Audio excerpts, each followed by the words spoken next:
Cette visite donc intervient dans un contexte chargé d'émotions sportives, de débordements regrettés et d'images parfois douloureuses pour deux peuples profondément liés, mais précisément sa portée historique réside dans la forte capacité des deux États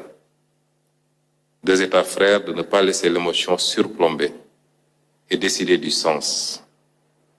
Sous ce rapport, ce déplacement ne vise pas à calmer, il vise à affirmer, à réaffirmer que le sport n'a pas divisé deux peuples. Il a éprouvé leur lien. Il n'a pas opposé le Sénégal et le Maroc. Il a mis à l'épreuve l'intensité de deux passions nationales dans un espace commun. Les dérapages observés ici ou là ne doivent être ni niés, ni dramatisés. Ils doivent être requalifiés comme des excès émotionnels produits par la ferveur et non comme des fractures politiques ou culturelles.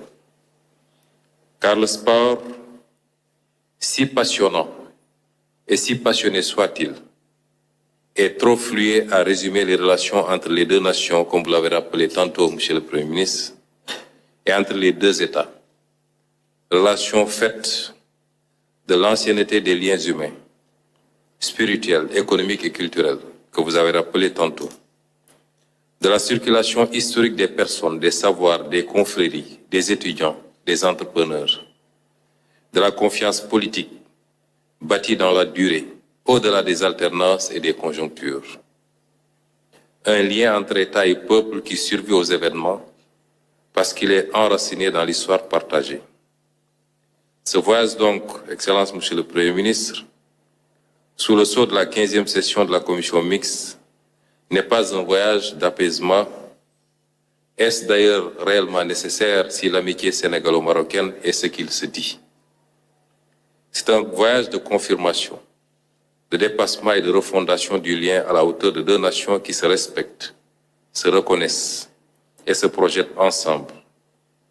Plus que de clore un incident, nos travaux doivent sceller un avenir commun et réaffirmer que l'amitié sénégalo-marocaine est plus forte que les émotions, que deux peuples frères peuvent traverser l'intensité sans se diviser, que leur avenir commun est appelé à être plus dense, plus structuré et plus ambitieux.